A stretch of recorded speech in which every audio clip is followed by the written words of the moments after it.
Assalamu alaikum. Welcome to the lecture for fourth week of our ongoing online distance learning classes. आज जो topic हम cover करने जा रहे हैं that is design of bevel gear and worm gear. So सबसे पहले जो है हम bevel gear पे हम इसको डिस्कस करेंगे. So आपके पास जो ये सामने आपके पास फिगर है that is for the bevel gears in application differential mechanism के अंदर यूज़ हो रहा है और इस तमाम जो हैं ये आपके पास बेवल गियर्स ही हैं. उसके बाद हम बजाय इसके कि पहले हम इसके ऊपर आए हम पहले हम डिस्कस कर लेते हैं, टर्मिनोलॉजीज डिस्कस कर लेते हैं. जो सर्कुलर पिच और पिच डायमीटर यूज़ होंगे they both are measured at the large end of the tooth, यानी कि क्रस्ट वाली साइड से वहाँ से आप इसे मेजर करेंगे और and both the circular pitch and the pitch diameter are calculated in the same manner as the spur gear. ये हमने पहले भी डिस्कस किया था कि हमारे पास जो ये फिनोमेना अकर हो रहा होता है ये कुछ एक इमेजिनरी स्पर गियर का फिनोमेना अकर हो रहा होता है जहाँ ये दोनों गियर्स इन कांटेक्ट आते हैं जो कि आपको यहाँ से विजिबल है और बिल्कुल वही फिनोमेना जो है अकर हो रहा है. उसके बाद जो है पिच एंगल अगर आपने फाइंड आउट करना है that is the function of number of teeth pinion या गियर के, उनसे आप इजीली फाइंड आउट कर सकते हैं. Small gamma that is for the pinion, capital gamma is for the larger bevel gear या फिर जो आपके पास गियर है उसके लिए है.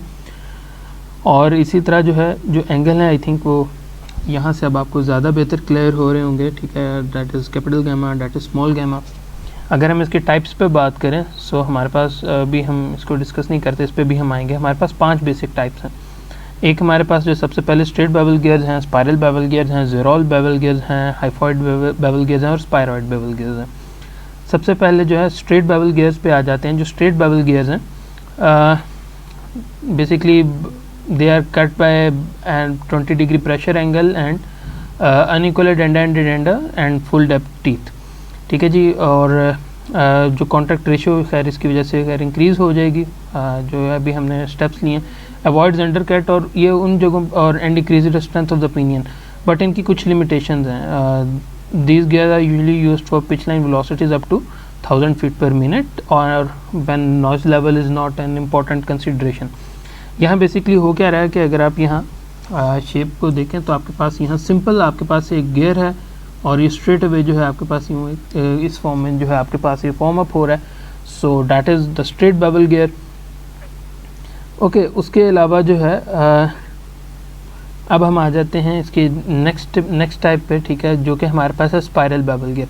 स्पायरल बेवल गियर आप यहाँ से भी आपको थोड़ा सा आइडिया हो रहा होगा कि ये बेसिकली एक कर्वेचर की फॉर्म में हो रहा होगा या फिर आई थिंक यहाँ से आपको इस फिगर से बेहतर आइडिया होगा जो कि ये मौजूद है. अब आप देख सकते हैं कि ये बेसिकली आपके पास ये कर्वेचर में आपके पास ये आ रही है ये चीज़. ठीक है, ये कर्व एक फॉर्म हो रहा है और ये साथ साथ जैसे जैसे कर्व भी फॉर्म हो रहा है और साथ साथ जो है आपके पास अगर हम यहाँ से देखें तो जब आपका टीथ स्टार्ट होगा तो बेसिकली वो या ऐसे भी मूव कर रहा होगा, यानी कि कुछ इस किस्म की शेप बन रही होगी. That is the spiral bevel gear. अच्छा, जो स्पायरल बेवल गियर है यानी कि आप कह लें उन पॉइंट्स पे हमारे पास यूज़ होता है जहाँ noise level is an important consideration, एक चीज़. दूसरे के that is use for higher velocities. ठीक है, और आप इसे ये भी यानी कि आप कह लें जो स्पायरल बेवल गियर है सॉरी नेचर ऑफ कांटेक्ट है वो तकरीबन सेम है बिल्कुल जो है आपके पास स्ट्रेट बेवल गियर की तरह ही है, बट लाजमी बात है कुछ थोड़ा बहुत जो क्योंकि स्पायरल शेप है उसकी वजह से थोड़े बहुत डिफरेंसेस इसके जो हैं वो कांटेक्ट में और स्ट्रेट और इसमें आपको देखने को मिलेंगे. और उसके बाद थर्ड वन जो हमारे पास ज़ेरोल बेवल गियर्स हैं. ज़ेरोल बेवल गियर्स जो हैं बेसिकली एक पेटेंटेड हैं. इसमें बेसिकली आपके पास क्या है कि यानी कि अगर आप यहाँ से देखें जो हमारे पास स्ट्रेट आपके पास गियर्स हैं वो तो एक स्ट्रेट लाइन में बेसिकली यूँ प्रोग्रेस करें. अगर आप कह लें कि कुछ इस किस्म का शेप हो जो कि आपके पास इंक्लाइंड भी हो यानी कि स्ट्रेट होने के साथ साथ यानी कि कुछ इस किस्म की शेप बन रही हो कर्व में, और हालांकि ये कर्व आपके पास यहाँ भी फॉर्म हो रहा है आपके पास स्पायरल में, मगर स्पायरल में और जो है इसमें फ़र्क ज़ेरोल में ये है कि ज़ेरोल का जो है जो स्पायरल एंगल है वो ज़ीरो है. यानी कि बेसिकली इस कर्वेचर को यूँ फॉर्म होने के बजाय अगर ये कर्वेचर आपके पास कर्वेचर की जगह कि स्ट्रेट लाइन में आपके पास यूँ आ रहा हो, सॉरी यानी कि कुछ इस तरह से आ रहा हो, so that would be the simple zerol bevel gear. ठीक है जी. ज़ेरोल बेवल गियर जो है उनके साइज़ इतने खैर बड़ा नहीं होते स्पायरल गियर की निस्बत, but they can be used instead of straight bevel gears. और लाजमी बात है इसमें जो है आपको एडवांटेज ये है कि आप नॉइज़ कंसिडरेशन हम इसे जो है अटेन कर सकते हैं, और सब्सिट्यूट है स्ट्रेट बेवल गियर का। जो मैन्युफैक्चरिंग इसकी प्रोसेस यूज़ होंगे those are also similar to the straight bevel gears. उसके बाद है हमारे पास hypoid bevel gear. Hypoid basically एक टाइप ऑफ शेप है, ठीक है, और हाइपॉइड की यानी कि कह लें जो करैक्टरिस्टिक्स हैं जिसकी वजह से जो है यूटिलाइज़ किया जाता है वो सिर्फ ये है कि आपके पास जो इसका line of action basically form हो रहा था वो कुछ इस किस्म से है कि the action between the gear is a combination of rolling and sliding along a straight line, ठीक है। और यानी कि इसका जो ये प्रॉपर्टीज़ हैं those are much similar those of worm gear. यहाँ से जो है आपको ये आई थिंक बेहतर आइडिया भी हो रहा होगा कि ये बेसिकली ये कुछ इस किस्म का अगर कॉन्टैक्ट आपके पास डेवलप हो रहा है, so that is the hypoid gear. और उसके बाद जो है स्पोराइड बेवल गियर हैं। स्पोराइड बेवल गियर जो हैं सिंपल एक्सटेंशन है इसकी। सिर्फ जो ड्रॉबैक है हमारे पास हाइपॉइड बेवल गियर्स का वो सिंपली ये है कि आपके पास जो शाफ्ट ऑफसेट है उसकी लिमिटेशन इसमें बहुत कम है, यानी कि शाफ्ट में अलाइनमेंट है तो उसको केटर नहीं करता इतना ज़्यादा। सो उसको कवर अप करने के लिए हम स्पोराइड बेवल गियर यूज़ कर देते हैं। अगर आप यहाँ फिगर में भी देखें तो आपको ये नज़र आ रहा होगा कि जो हमारे पास सिंपल स्पोराइड बेवल गियर है वो एक सिंपली एक एक्सटेंशन है आपके पास हाइपॉइड बेवल गियर की। सो ये हमारे पास 5 टाइप्स हैं। अगर हम इसकी डिज़ाइन की बात कर लें तो हमारे लिए पॉसिबल नहीं है कि हम ये हर एक को हम जो है डिस्कस करें, और ना ही इनके दरमियान जो डिज़ाइनिंग पैरामीटर्स कह लें डिज़ाइनिंग जो मेथडोलॉजी है वो सिमिलर, फार्मूलाज वगैरह हर एक के लिए डिफरेंट है। सो जो हमारे करिकुलम में शामिल है वो सिर्फ हमारे पास स्ट्रेट बेवल गियर शामिल है और हम स्ट्रेट बेवल गियर को ही डिस्कस करेंगे। ओके उसके बाद जो है दो तरह हम इस अप्रोच को लेके चल सकते हैं कि हम पहले तमाम चार्ट्स वगैरह तमाम चीज़ें देख लें कि ये फार्मूला क्या है, ये है वो है, मगर लाजमी बता उससे चीज़ें रिमेंबर करना आई बिलीव जो है आपके लिए मुश्किल होगा कि कौन सा पैरामीटर जो है क्या नहीं है। सो इसका बेहतर हल ये है कि हम सॉल्व करते जाएं और जैसे जैसे वो पैरामीटर आता जाएगा उसको हम डिस्कस करते जाएंगे। दो तरह की जी स्ट्रेसेस हमारे पास लगती हैं गियर एनालिसिस में, हमने लास्ट लेक्चर में भी कवर अप की हैं ये चीज़ें। फर्स्ट वन हमारे पास जो है कह लें कॉन्टैक्ट स्ट्रेसेस हैं, उसके बाद हमारे पास बेंडिंग स्ट्रेसेस हैं। कॉन्टैक्ट स्ट्रेसेस में हमने फाइंड आउट करना, सो कॉन्टैक्ट स्ट्रेसेस के लिए आपके पास ये फंडामेंटल कॉन्टैक्ट स्ट्रेस इक्वेशन में हमारे पास वो इक्वेशन गिवन है। सेकंड इक्वेशन जो उसमें हम परमिसिबल या फिर अलाउेबल हम स्ट्रेस फाइंड आउट करते हैं। जो फर्स्ट आपके पास जो इक्वेशन है that has been developed by AGMA या फिर अमेरिकन गियर मैन्युफैक्चरर एसोसिएशन, जो बेसिकली इन सारी चीज़ों को डील करती है, और उसको जो है कन्वर्ट किया गया है आपके पास यहाँ सिंपल SI यूनिट्स में जो कि सिग्मा H की फॉर्म में शो हो रहा है। इसी तरह जो है बेंडिंग स्ट्रेसेस के लिए भी इसी तरह फार्मूला है, रिलेशन है, और उसको जो है यूटिलाइज़ किया गया in imperial units and in SI units.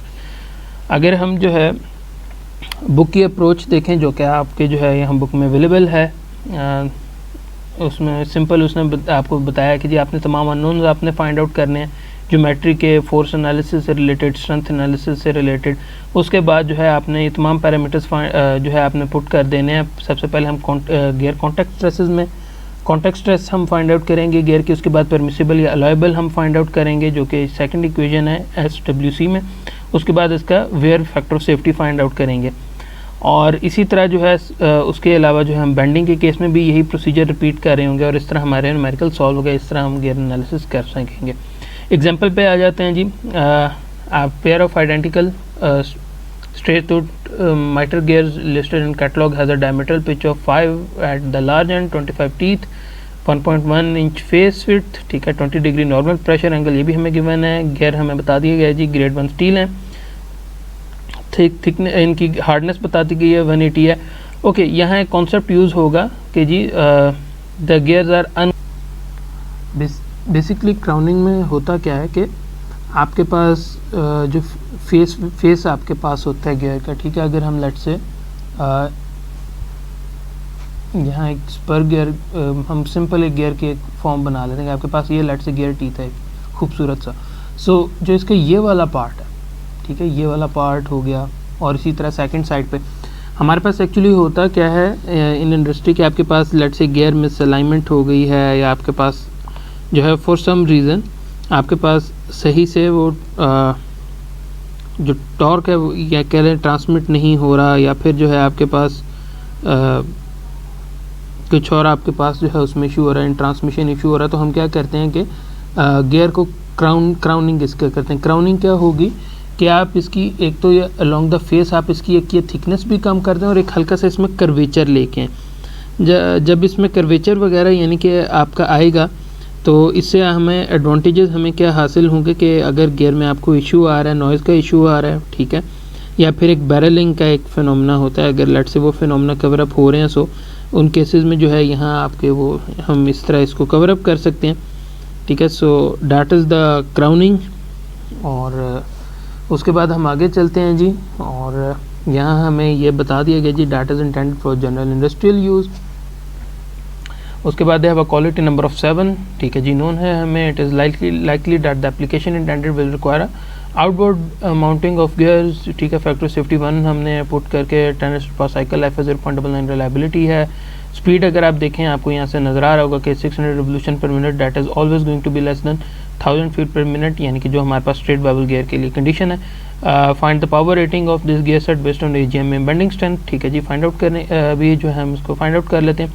उसके बाद जो है ये तमाम हमने जो है वेयर के लिए भी फाइंड आउट करना है, फिर रिलायबिलिटी चेंज करके, रेवोल्यूशन चेंज करके हमने फैक्टर सेफ्टी हमने 1.5 पुट करके पावर रेटिंग्स हमने फाइंड आउट करनी चाहिए। स्टेप बाय स्टेप हम इसको लेके चलेंगे और इसको सॉल्व कर लेते हैं, और जो पैरामीटर्स दरमियान में आएंगे उनको हम डिस्कस करते हुए जाएंगे।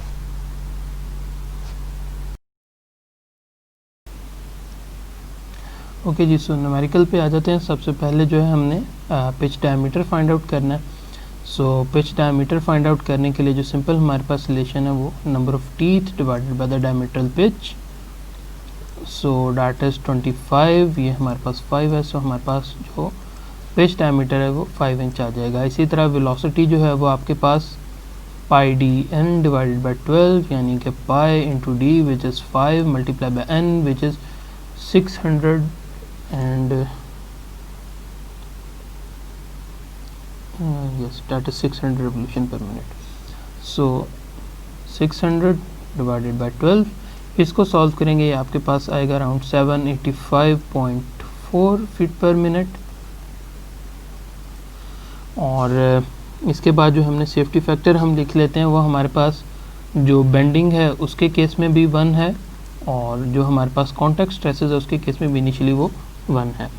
उसके बाद ओवरलोड फैक्टर जो है हमने सिंपली पहले भी डिस्कस किया था कि ओवरलोड फैक्टर जो है आपके जो एक्स्ट्रा लोड लेट से अगर आपके पास शाफ्ट के ऊपर आ जाता है और इस तरह की उनकी जो मिसअलाइनमेंट है उसको केटर करने के लिए जो है हम इसको यूज़ करते हैं। अब चूंकि ये कंडीशन जो है हमारे पास ये यूनिफॉर्म हमारे पास कंडीशन हैं, ठीक है। सो इस वजह से जो है हम यहाँ ओवरलोड फैक्टर जो है K0 इक्वल्स टू 1 लेंगे। उसके बाद नेक्स्ट स्टेप जो है डायनामिक फैक्टर फाइंड आउट करना है। डायनामिक फैक्टर फाइंड आउट करने के लिए QV जो है हमें गिवन है कि वो 7 है, और डायनामिक फैक्टर भी हमने बात की थी कि जो वेलोसिटी वगैरह और इस केसेस को हम कवर करते हैं, बल्कि इनफैक्ट चलें इसको देख लेते हैं यहाँ से। सो जी dynamic factor are used to account for inaccuracies in the manufacture and machining of the gear teeth in action, ठीक है। Quality number 3 to 7 include most commercial quality gear, 7 हमारे पास जो है केस में गिवन है। सो हम यहाँ से इसको यूटिलाइज़ करते हैं और यहाँ हम मेंशन कर देते हैं कि जी हमारे पास जो QV है डैट इज़ इक्वल टू 7, और इसी तरह जो हमारे पास B है that would be equal to 0.25 into 12 minus 7 raise to the power 2/3। इसको जब आप सॉल्व करेंगे so that would be around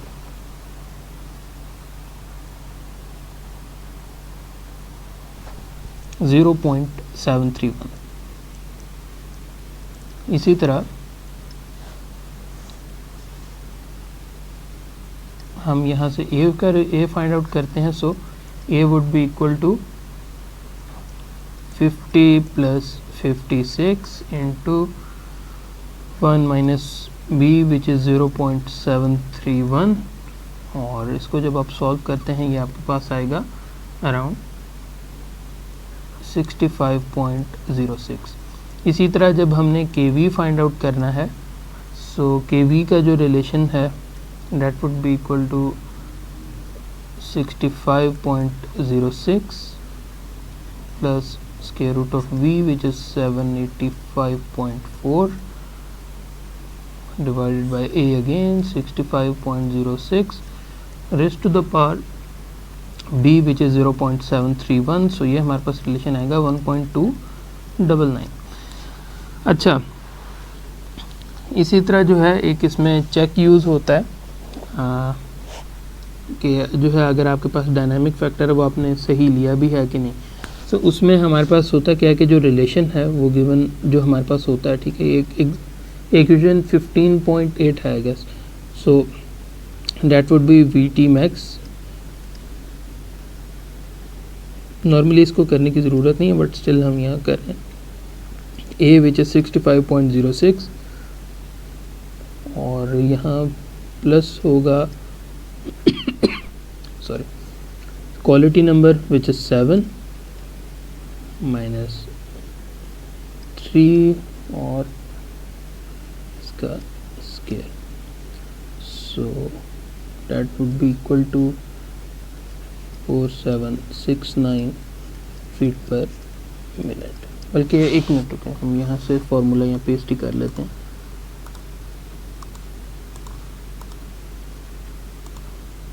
okay जी. सो ये फार्मूला आ गया, ठीक है, जिस फार्मूला को हमने यूटिलाइज़ किया और ये फाइंड आउट किया. अब चूंकि हमारे पास जो वी टी मैक्स है, यानी कि अगर हम देखें कि 4769 जो है that is way much greater than 785.4, इसका मतलब है कि हमारे पास जो के वी है वो वैलिड है. सो हमें इस तरह का कोई इशू नहीं है.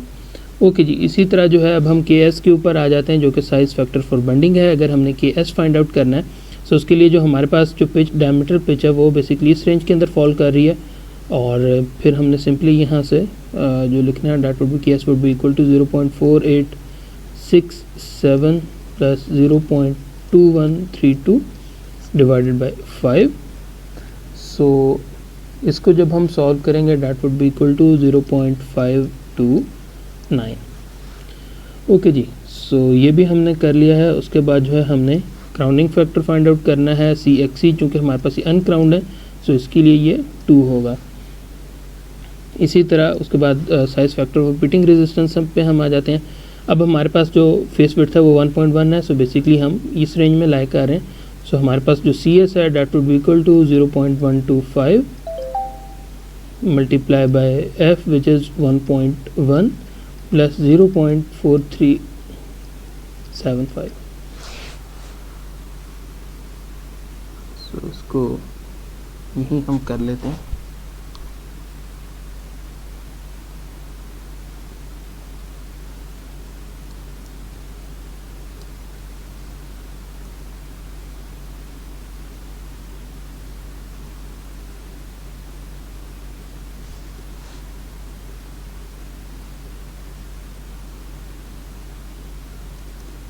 Which is 0.575.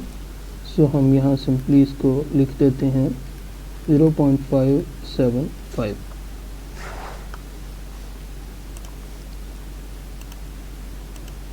इसको फिर लगता है डिलीट कर देते हैं.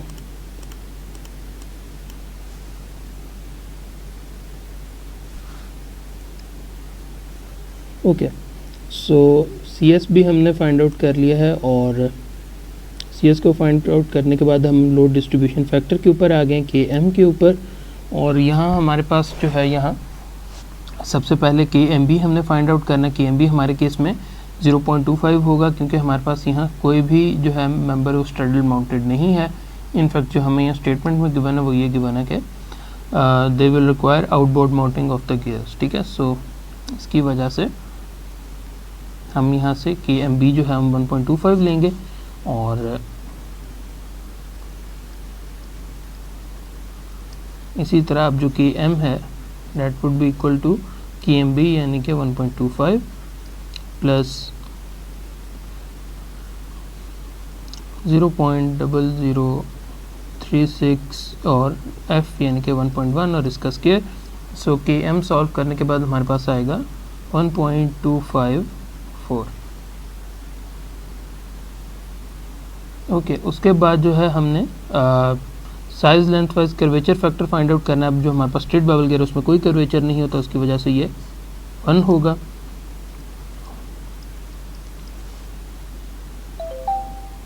इसी तरह जो है अब हमने पिटिंग रेजिस्टेंस फाइंड आउट करनी है, pitting resistance geometry factor. Okay, अब देखें जो हमारे पास नंबर ऑफ टीथ थे वो थे 25, यानी कि हम इस पॉइंट इस लाइन पर लाई कर रहे हैं यहाँ। और इसी तरह जो है जो हमारे पास नंबर ऑफ टीथ पिनियन के और नंबर ऑफ जो हमारे पास टीथ हैं गियर के वो भी हमारे पास 25 है। सो बेसिकली वो ये पॉइंट बनता है। और इस पॉइंट से जो है अगर लेट से हम यहाँ से स्ट्रेट लाइन भी ड्रॉ कर दें, सॉरी इसको थोड़ा सा उधर होना चाहिए था,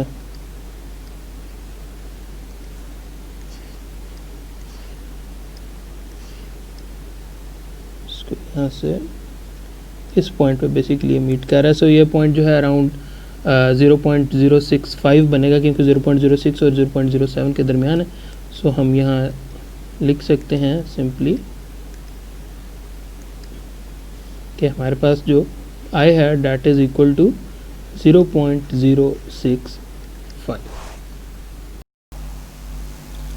ओके जी, अब हमने bending strength geometry factor J find out करना है।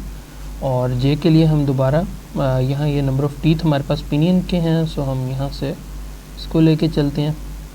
और इसी तरह जो हमारे पास नंबर ऑफ़ टीथ जो है आपके पास दूसरी लाइन है वो हमारे पास ये नंबर ऑफ़ जो है डैट इज़ ऑल्सो 25। सो हम बेसिकली यहाँ हम आ रहे होंगे इस लाइन पे।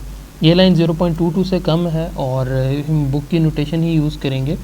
ये हमारे पास ये जी या फिर J P, they both would be equal to 0.216। So हम यहाँ लिख देते हैं। ओके,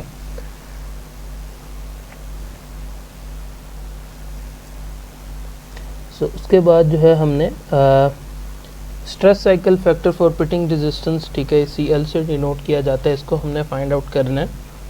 और अब हमारे पास जो एन एल है या फिर कह लें कि नंबर ऑफ जो साइकिल्स हैं या पासेस हैं वो हमें यहाँ इनिशली 10⁻7 गिवन है। सो हम ये रिलेशन यूज़ करेंगे और हम यहाँ लिख सकते हैं कि c l is equal to 3.4822 multiply by n l which is 10⁻7 और raise to the power -0.0602. So that would be equal to 1.32.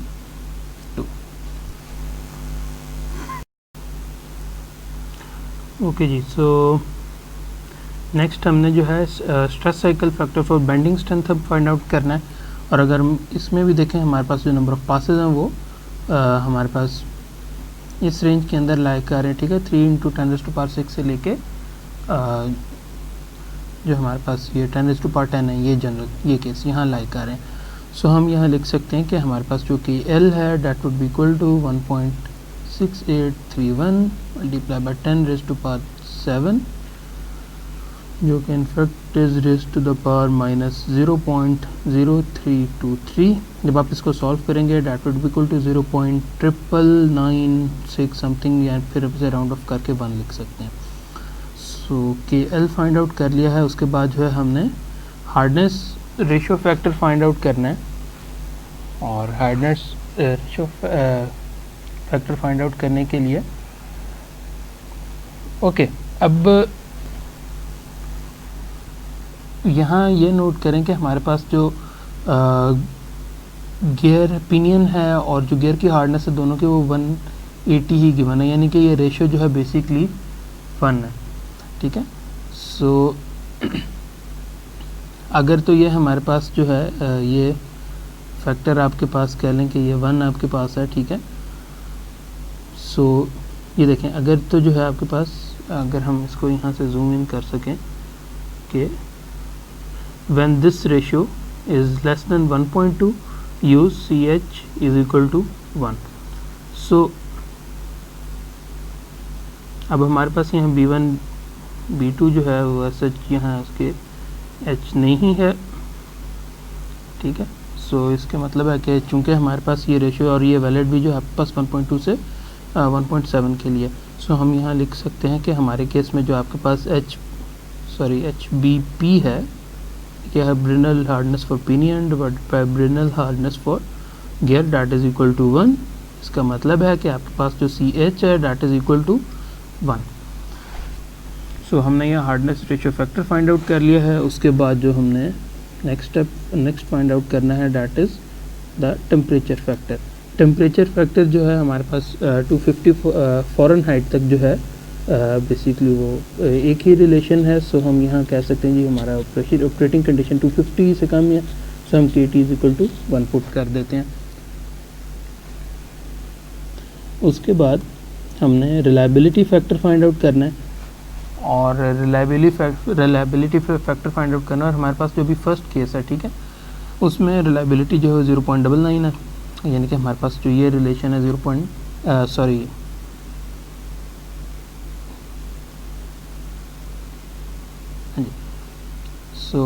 हमारे पास 0.999 तक है। तो बेसिकली हम इस रिलेशन को भी इनिशियली यूज़ कर रहे होंगे।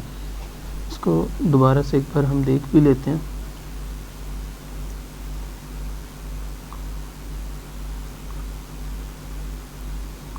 जो हमारे पास रिलायबिलिटी है वो हमें यहाँ गिवन है कि जी 0.99 आपने रिलायबिलिटी रखनी है।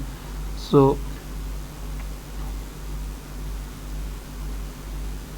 इसकी वजह से हम ये सेकंड रिलेशन यूज़ करेंगे। सो हम यहाँ लिख सकते हैं कि आपके पास जो KR है that would be equal to 0.7 minus 0.15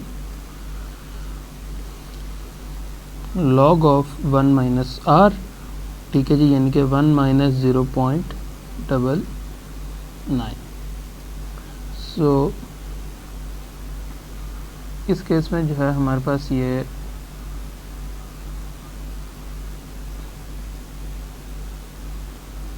जो CR है that would be square root of KR, यानी कि that would eventually be square root of 1 या फिर इक्वल्स टू 1। सो ये हमारे पास जो है यहाँ से ये आएगा। ओके, जो अभी हमने यूज़ किया बेसिकली इसकी कोई जस्टिफिकेशन नहीं बनती और ना ही इसकी ऐसा कोई जस्टिफिकेशन है, यानी कि आपके पास अव्वल तो ये फार्मूला यूज़ नहीं होना चाहिए, ठीक है, क्योंकि हमारे पास जो रिलायबिलिटी है डाटा 0.99, सो ये रिलेशन यूज़ होना चाहिए। मगर अगर हम ये रिलेशन यूज़ करते हैं तो हमारे पास जो KR है वो 0 आ जाता है, सो वो 0 नहीं हो सकता, ठीक है। सो हमने क्या किया है कि बेसिकली आपके जब आप बुक देखेंगे तो उसने ये सिंपल ये रिलेशन यूज़ किया है, ठीक है, जो कि मेरे नज़दीक जो है ये सही नहीं है एक्चुअली। उसने यहाँ से इस रिलेशन को बेसिकली यूज़ किया। इस टेबल को हम यूज़ करते हैं तो हम कुछ जस्टिफाई कर सकते हैं, मगर यहाँ से वो चीज़ जस्टिफाई नहीं हो पा रही कि आपके पास जो है आपने रिलायबिलिटी फैक्टर जो है आपने वो 1 कैसे अज्यूम किया। सो इन केस अगर आपके पास भी इस तरह का कोई आंसर आता है, सो हमने इस चीज़ को यहाँ से देखना होगा कि रिलायबिलिटी जो है वहाँ रिक्वायरमेंट हमारे पास क्या है। सो यहाँ से हम ले लेंगे कि जो है फ्यूअर देन 1 फेलियर इन 100, यानी कि 100 केसेस में एक फेलियर से भी कम की आपको जो है रिलायबिलिटी चाहिए। सो उस केस में आप ये रिलायबिलिटी फैक्टर जो है 1 ले लेंगे, या फिर जो है आप ये फिर ऐसा कीजिएगा कि जो एज़ पर एक्चुअल आपके पास होगा आपने उसको यूटिलाइज़ करना है। But as far as this numerical is concern, अभी हम इसे 1 लेके ही हम इसे सॉल्व करेंगे, क्योंकि जो है उसकी बेस पे, ताकि जो है आप जब टैली कर सकें बाकी चीज़ों को तो आपके लिए आसानी हो, वरना एक्चुअल में जो है ये 1 नहीं होगा। और अगर लेट से मैं इसको बेसिकली इसको एक्चुअली में सॉल्व करूँगा सो ये 1 नहीं आएगा, ये बेसिकली आपके पास 0.63 समथिंग आएगा। सो या तो फिर एक ये पॉसिबिलिटी हो सकती है कि जी हमने 0.63 को राउंड ऑफ करके हमने 1 कर दिया हो। अगर आपने बिल्कुल ही ऐसे होल नंबर लिए तो फिर आपके पास ये फैक्टर भी नहीं आने चाहिए। तो so there is a confusion, but unfortunately इसको हम उस तरह नहीं डिस्कस करते या सॉल्व नहीं कर सकते। So will have to just take it by pinch of salt, और इसको इसी तरह ही हमें लेके चलना पड़ेगा कि जो CR है वो हमारे पास 1 है। ओके, सो उसके बाद जो है हमने elastic coefficient for pitting resistance CP find out करनी है। CP के लिए हमारे पास ये रिलेशन होता है, इसमें इलास्टिक मॉडुलस पिनियन का, गियर का और ये तमाम पॉइजन रेशियो वगैरह। मगर हमारे पास चूँकि मटेरियल हमें गिवन है कि स्टील है, ठीक है, सो हम यहाँ से डायरेक्ट यही मटेरियल हम यहाँ से ये रिलेशन ही यूज़ करेंगे, और हम यहाँ डायरेक्ट लिख देते हैं कि जी CP जो है हमारे पास वो 2290 है, और यूनिट्स इसके होंगे स्क्वायर रूट ऑफ PSI। उसके बाद जो है हमने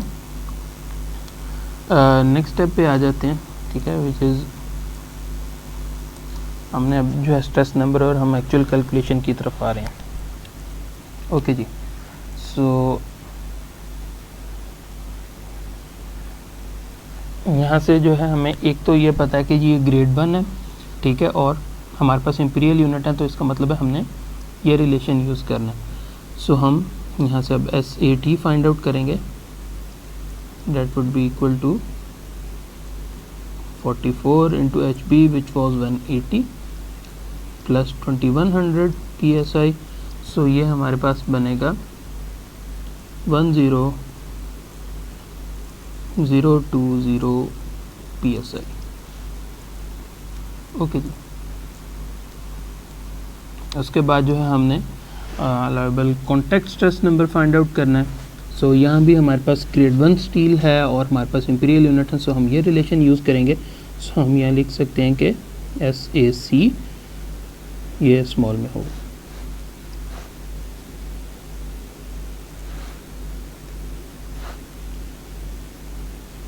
equals 341 multiply by HP which was 180 plus 23620। सो ये आंसर जो है हमारे पास आएगा 85,000 PSI। ओके जी, उसके बाद जो है हमने इसको अब सॉल्व करना है। सबसे पहले जो है हमसे बेंडिंग के केस में हम सॉल्व कर लेते हैं। सो हमारे पास ये इक्वेशन मौजूद है। यहाँ से ST is equal to sigma लिख देते हैं, is equal to WT। Okay, so WT अभी हमारे पास यहाँ अभी अननोन है, ठीक है, divided by F which is 1.1। उसके बाद PD diametral pitch which is 5, K0 जो कि हमारे पास 1 था, मल्टीप्लाई बाय KV जो कि हमने फाइंड आउट किया था 1.299, मल्टीप्लाई बाय आपके पास KS है जो कि 0.529 था, multiply by KM which was 1.254 divided by KX जो कि 1 था, और J जो कि हमारे पास 0.216 था। सो ये जो है जब हम फाइंड आउट करेंगे सो हमारे पास ये आ जाएगी 18.13 WT। इसी तरह जो है हमने यहाँ अलाउएबल भी फाइंड आउट कर लेते हैं और रिलेशन को हम यूटिलाइज़ करेंगे ताकि जो है हम यहाँ से अलाउएबल फाइंड आउट कर सकें। अलाउएबल जो है हम ये रिलेशन है और इसको हम यहाँ मैं यूटिलाइज इसको कर रहा हूँ। SWT is equal to SAT जो कि हमने फाइंड आउट किया था अराउंड 10020 मल्टीप्लाई बाय KL जो कि हमारे पास 1 है, डिवाइडेड बाय SF जो कि हमारे पास फैक्टर ऑफ सेफ्टी वो भी 1 है, KT जो है वो भी 1 है टेम्परेचर, और KR रिलायबिलिटी अभी उस पर हमने एक बड़ी एक डिस्कशन की है। सो उसको भी हम जो है यहाँ 1 एज्यूम कर रहे हैं या 1 लेके चलेंगे, और SWT हमारे पास आएगा सिंपली चूँकि तमाम वैल्यूज़ 1 है, सो डैट वुड बी 10020 PSI। सो अब हमने क्या करना है कि इसका मतलब है कि अगर आप ये दोनों इक्वेशंस को जो है अगर हम यहाँ सामने रखें, सो हम यहाँ लिख सकते हैं कि 18.13 WT इज इक्वल टू 10020 और यहाँ से हमारे पास जो WT है वो हमारे पास आएगा अराउंड 552.6 LB। इस वजह से चूँकि फैक्टर ऑफ सेफ्टी जो है आपके इल्म में होगा कि हमने जो बेंडिंग था उसके केस में ये 1 रखा था। सो अगर ये 1 है सो इसका मतलब है कि ये दोनों स्ट्रेसेस जो हैं लाजमत इक्वल है, क्योंकि फैक्टर ऑफ सेफ्टी हमारे पास जो है 1 है। सो इस तरह जो है हमने ये फर्स्ट पार्ट सॉल्व किया। ओके, और इसी तरह जो है अब हम आ जाते हैं वेयर के ऊपर।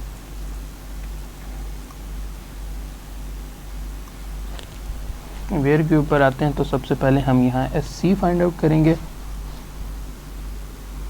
सो SC is equal to sigma C is equal to CP, जो कि हमने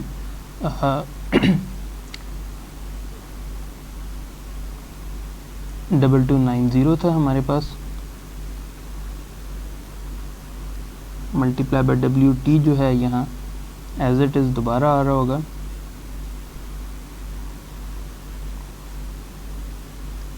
और इसी तरह F जो है वो 1.1 है, DP हमने फाइंड आउट की थी वो 5 है, मल्टीप्लाई बाय I जो है वो हमने फाइंड आउट किया था 0.065 है, मल्टीप्लाई बाय K0 भी 1 है, मल्टीप्लाई बाय KV जो है वो भी हमारे पास हमारे पास 1.299 है, मल्टीप्लाई बाय KM है जो कि हमारे पास 1.254 है, मल्टीप्लाई बाय CS है विच इज़ 0.575, और मल्टीप्लाई बाय CXC जो कि हमारे पास 2 था, और ये कंप्लीट जो है रेज़ टू द पावर 1/2। सो जब आप इसको सॉल्व करेंगे सो हमारे पास ये जो फाइनल वैल्यू आएगी that would be 5242 square root of WT। Okay जी, ये तो हो गई हमारे पास एक इक्वेशन, ठीक है। अब हम क्या करते हैं कि हमने ये जो सेकंड इक्वेशन थी SWC, इसको हम यूटिलाइज़ करते हैं और यहाँ यूटिलाइज़ कर लेते हैं इसको। So SWC is equal to SAC जो कि हमारे पास इस केस में हमारे पास आया था 85,000, मल्टीप्लाई बाय CL जो कि हमारे पास 1.32 है, मल्टीप्लाई बाय CH जो कि हमारे पास 1 है, डिवाइडेड बाय SH वो भी 1 है, मल्टीप्लाई बाय KT वो भी 1 है, CR जो है वो भी 1 है। सो ये वैल्यू हमारे पास आती है अराउंड 112 PSI।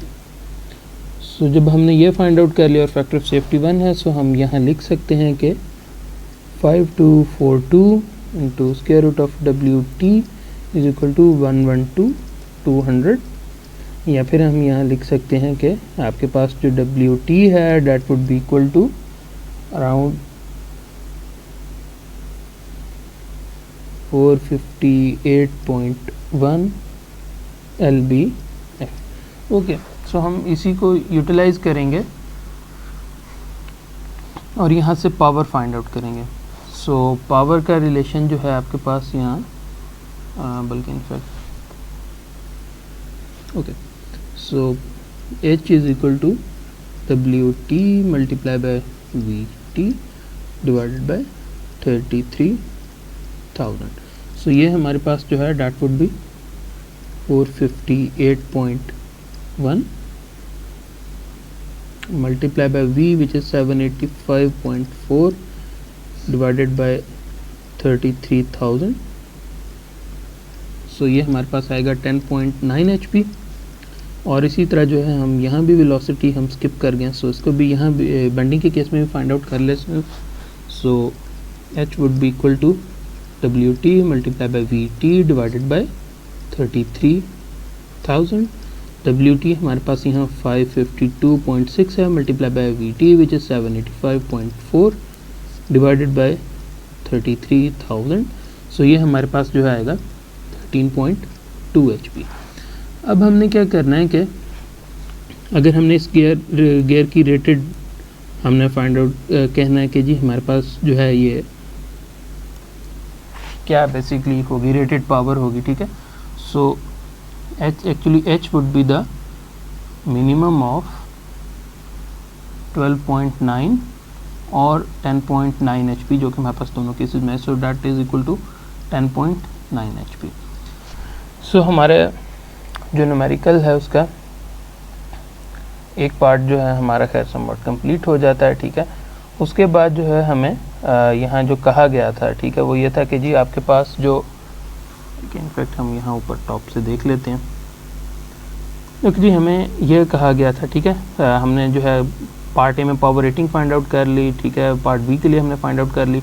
रिलायबिलिटी कहा गया कि जी रिलायबिलिटी जो है 0.995 है, और आपके पास जो रेवोल्यूशन है वो 10⁻⁹ है, और जो फैक्टर ऑफ सेफ्टी है 2001.5। सो हमने जो है पावर रेटिंग अब फाइंड आउट करनी है। सो अब हम इस पार्ट को भी देख लेते हैं। ओके, सो स्टार्ट करते हैं, ठीक है, और आई थिंक मैं यहीं एक लाइन ड्रॉ कर देता हूँ।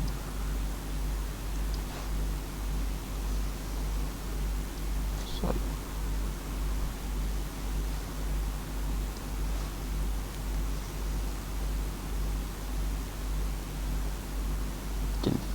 ताकि अब जो है हमारे पास नेक्स्ट पार्ट अब शुरू होने वाला है। सो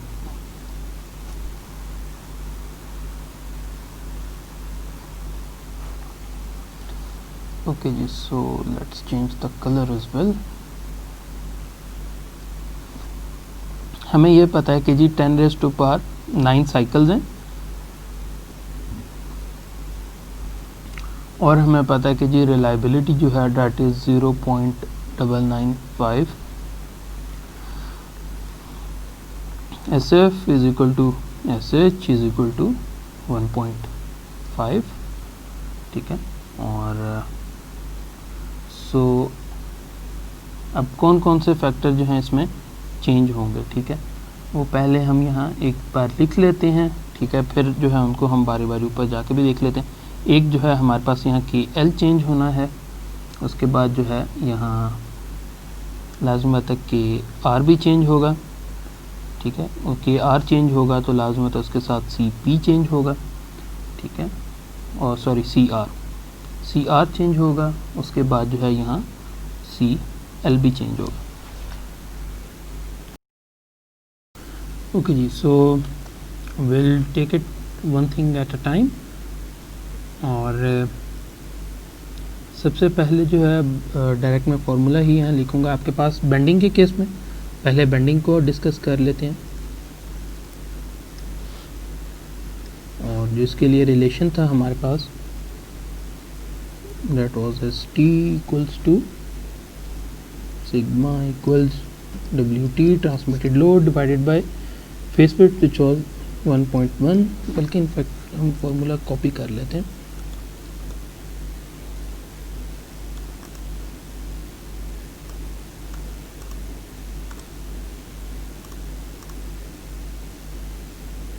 इन दोनों को कॉपी कर लेते हैं पहले।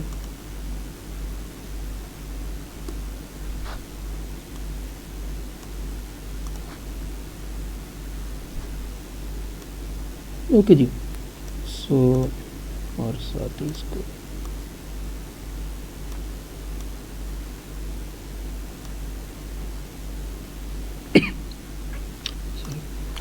सो 1.1 सॉरी हमने उल्टा कर लिया।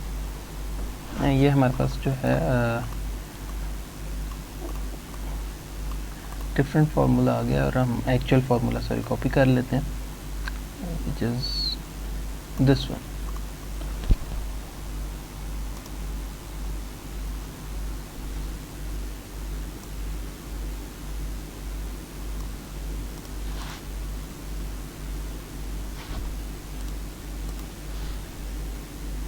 ओके, सो अब ये फार्मूलाज हमारे पास आ गए हैं, और इनको हम अब यूटिलाइज करेंगे।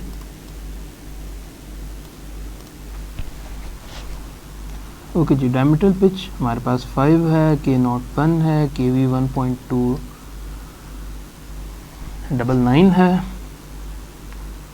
Multiply by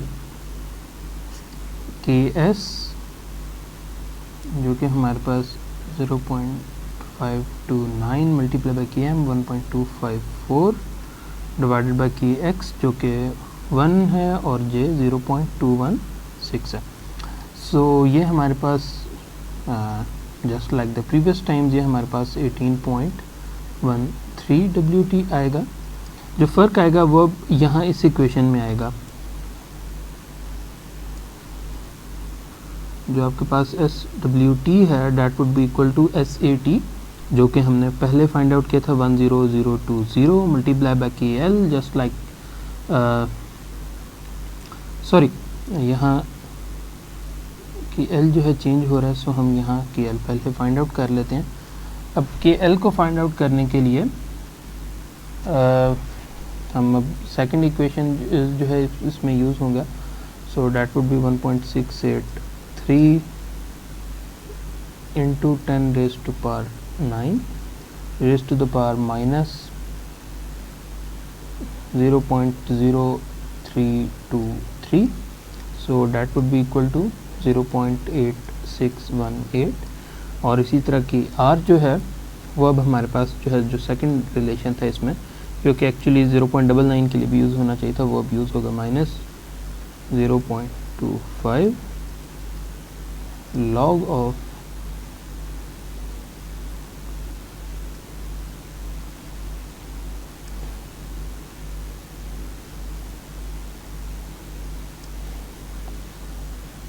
log of 1 minus 0.995। सो के आर जो है वो हमारे पास आता है यहाँ 1.075 और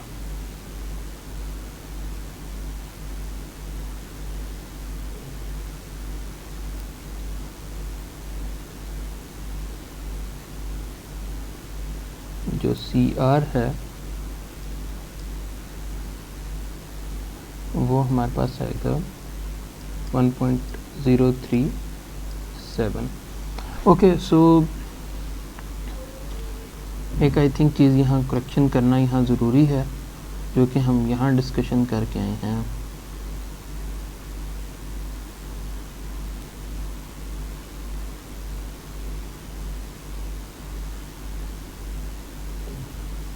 यस हियर, अच्छा यहाँ जो है एक्चुअली यहाँ सॉर्ट ऑफ थोड़ी सी एक मिसकैलकुलेशन हो गई थी। ये आपके पास 0.7 है, 0.15 और ये लॉग ऑफ जो 0.01 आता है ये 2 आता है, -2 आता है। सो माइनस माइनस प्लस हो जाना था, सो आपके पास इवेंचुअली के आर 1 ही आना था, ठीक है। सो ये आई थिंक जो मैं पहले जो इसको जब हम सॉल्व करते ही किए, थोड़ा सा जो है मेरे एंड पे ये मिस्टेक हो गई थी, काइंडली इसको करेक्ट कर लीजिएगा।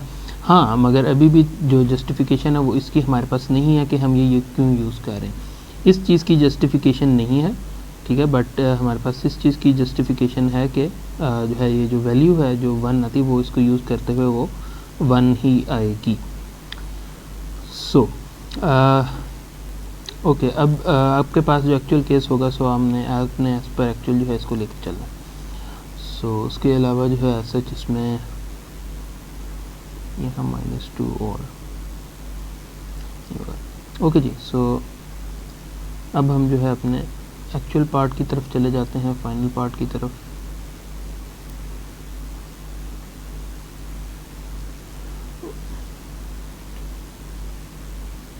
ओके, सो सी आर हो गया, सी एल जो है ये भी हमारे पास चेंज होना था और ये हमारे पास बनना था 3.4822 into 10 raise to the power 9 और रेज़ टू द पावर -0.0602, जो कि आपके पास 1 आना था।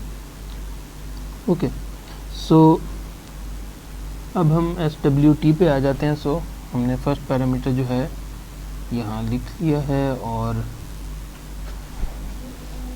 उसके बाद की L है जो कि अभी हमने डिस्कस किया 0.8618 डिवाइडेड बाय SF, इस केस में 1.5 है, मल्टीप्लाई बाय KT जो कि 1 है और KR है जो कि 1.075 है। सो जब आप इसको सॉल्व करते हैं ये आपके पास आएगा 5355। अच्छा, अब हम इन दोनों इक्वेशंस को जस्ट लाइक लास्ट टाइम हम जो है कंपेयर करेंगे। यहाँ देखें SF जो है चेंज हो गया, SF जो है यहाँ इनकॉर्पोरेट हो गया। सो हम यहाँ सिंपली इसको लिख सकते हैं, अगर आप बल्कि इनफैक्ट जो है जब इस न्यूमेरिकल के बाद मैं आपको स्लाइड में वो पार्ट दिखा भी दूंगा। सो हम यहाँ लिख सकते हैं कि 18.13 WT इज़ इक्वल टू 5355, या फिर हमारे पास जो WT है वो आएगा अराउंड 295.5 4LBF। ओके जी, सो इसके बाद जो है हम यहाँ सी के ऊपर आ जाते हैं, और बल्कि इनफैक्ट हम पहले यार इसके एच निकाल लिया जाए। So H in this case would be simply be WT यानी कि 295.4 multiply by velocity which is 785.4 divided by 33,000। जब आप इसको सॉल्व करेंगे सो आपके पास ये वैल्यू आएगी अराउंड 7 HP।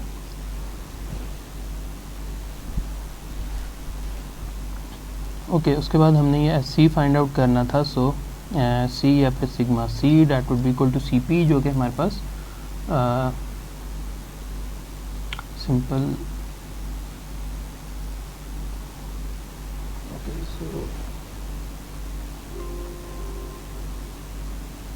बिल्कुल, इनफैक्ट आई थिंक मैं वहीं से डायरेक्ट इक्वेशन ही हम पुट कर देते क्योंकि ऐसा इसमें कोई पैरामीटर चेंज नहीं हो रहा। सो ये हमारे पास था अराउंड 542 सॉरी 5242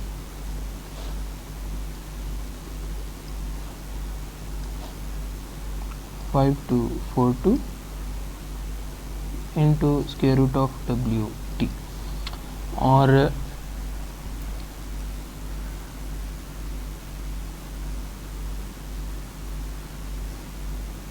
जो हमारे पास वैल्यू चेंज होनी है वो हमारे पास ये वैल्यू चेंज होनी है।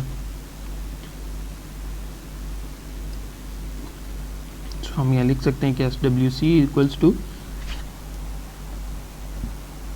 SAC, जो कि जस्ट लाइक लास्ट जो हमने पार्ट किया 85,000 multiply by CL which is 1, CH जो है वो भी 1 है, SH जो है 1.5 है, मल्टीप्लाई बाय KT जो कि हमारे पास 1 है, मल्टीप्लाई बाय CR जो कि 1.037 है। सो जब हम इसको सॉल्व करेंगे ये हमारे पास आएगी वैल्यू अराउंड 54640 PSI, और हम यहाँ लिख सकते हैं कि आपके पास 5242 into square root of WT is equal to 54640 PSI। और जब आप इसको सॉल्व करते हैं सो हमारे पास जो WT है वो आएगा 108.6 LBF। ओके,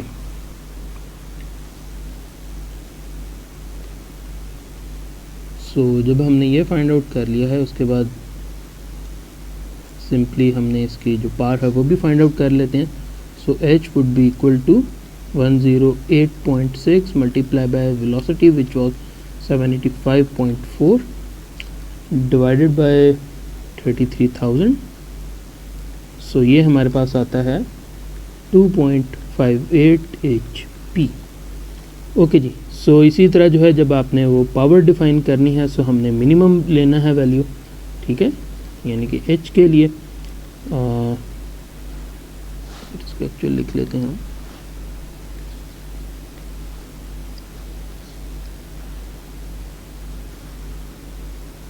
हम यहाँ लिख देते हैं कि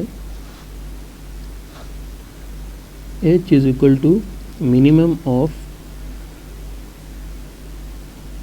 7 and 2.58 जो कि हमारे पास 2.58 HP आएगा। सो इस तरह जो है ये न्यूमेरिकल कंप्लीट होता है और हमने ये तीनों पार्ट कर लिए। अब हम स्लाइड्स के ऊपर आ जाते हैं और वहाँ एक दो चीज़ें जो है मैंने आपको मेंशन जो है डिस्प्ले करानी है वो ज़रूरी होगी। ओके, सो हमने तमाम ये डिस्कशन करते हुए ये पैरामीटर था। अच्छा, इसमें एक चीज़ नोट कीजिएगा जिसको अभी मैं जूम करने लगा हूँ, ठीक है जी, ये आप बेंडिंग फैक्टर ऑफ सेफ्टी के केस में देख रहे हैं कि SF is equal to sigma allowable divided by sigma, यानी कि आपके पास जो ये बेंडिंग स्ट्रेंथ नंबर आता है और इसको आप डिवाइड करते हैं तो बेसिकली इसके इक्वल होता है। So that is based on strength. अब बुक में क्या अप्रोच यूज़ की गई है कि आपके पास जो है यहाँ सिंपल सिग्मा के साथ आप 1.5 जो ये फैक्टर हम यूज़ करते हैं ये बेसिकली उसको इनकॉर्पोरेट कर रहा होता है। सो इस वजह से जो है जब हमने सेकंड न्यूमेरिकल में जब वो फैक्टर ऑफ सेफ्टी हमने 1.5 ले लिया था, सो हमने SF जो है वहाँ उसकी वजह से हमने सिंपल दोनों इक्वेशंस को हमने कंपेयर किया और हमने वो फाइंड आउट कर लिया। सो ये जो है इसमें कह लें कि सॉर्ट ऑफ एक थोड़ा सा जो है इसमें कह लें कि इसमें सॉर्ट ऑफ एक कैच है। सो ये जो है आपको कह लें कि इन कंसिडरेशन रखना पड़ेगा कि हमने बिल्कुल इस तरह बुक की अप्रोच को ही जो है हमने यूज़ करना है। ओके, बिल्कुल हमने उसी तरह जी हमने न्यूमेरिकल स्टार्ट किया, pitch diameter, velocity, factor of safety वगैरह फाइंड आउट करते, ओवरलोड फैक्टर फाइंड आउट किया, dynamic factor, size factor for bending, उसके बाद क्राउनिंग फैक्टर था, उसके बाद size factor for pitting resistance, load distribution factor, length wise curvature factor, उसके बाद पिटिंग रेजिस्टेंस, ज्योमेट्री फैक्टर, ठीक है, उसके बाद bending strength geometry factor, stress cycle factor for pitting resistance, उसके बाद stress cycle factor for bending strength, उसके बाद hardness ratio factor, temperature factor, reliability, elastic coefficient उसको हमने डिस्कस किया, उसके बाद लॉयबल बेंडिंग स्ट्रेंथ नंबर, ठीक है, या फिर जो आपके पास लॉयबल स्ट्रेस होती है वो, और उसके बाद जो है आपके पास यहाँ लॉयबल कॉन्टैक्ट स्ट्रेस नंबर, ये हमने फाइंड आउट किया। इसको यूज़ करते हुए हमने बेंडिंग के केस में आ गए, जहाँ हमने हमारे केस में जो थी वैल्यू हमने वो इन टर्म्स ऑफ जो आपके पास लोड था उसको हमने फाइंड आउट की। उसके बाद जो है अलाउएबल स्ट्रेस हमने फाइंड आउट की, दोनों इक्वेशंस को हमने कंपेयर किया है और उसके बाद WT निकाला, H निकाला। सिंपल इसी तरह ही हमारे पास पहले बेंडिंग का केस था, उसके बाद वेयर का केस था, उसके बाद हमने 10⁻9 साइकिल पे जो वैल्यू चेंज हो रही है उसको हमने चेंज किया और हमने ये फाइंड आउट किया। जो इसमें एक हमारे पास कैच था, या कह लें कि जो अभी तक हमने डिस्कशन की है और जो जस्टिफाई नहीं हो सकता, जो कि बुक में अप्रोच फॉलो की गई है, वो आपके पास ये है कि जो हमारे पास फर्स्ट रिलायबिलिटी जो कि 0.99 थी, उसमें हमने ये फैक्टर यूज़ किया गया। सो ये फैक्टर यूज़ करने से जो है आपके पास जो है इसकी कोई जस्टिफिकेशन नहीं मिलती। अगर लेट से अगर यहाँ लेस देन और इक्वल टू आपके पास होता, फिर शायद हम इसको यूज़ कर भी लेते, बट बुक ने जो है फॉर सम रीज़न जो है इसको यूज़ किया हुआ। So will have to just take by that, और जो वैल्यू है, जो फार्मूला है वो बिल्कुल सही है, आपके पास वैल्यू जो है एक्यूरेट ही आ रही होगी। जो एक और इसमें कैच है, कह लें कि सॉर्ट ऑफ वो जो है थोड़ा सा कंफ्यूजिंग भी है, वो लाजमी आता है। अभी हमने यहाँ अभी स्लाइड्स के स्टार्ट में मैंने आपको बता दिया था कि वो हमारे पास ये फैक्टर है।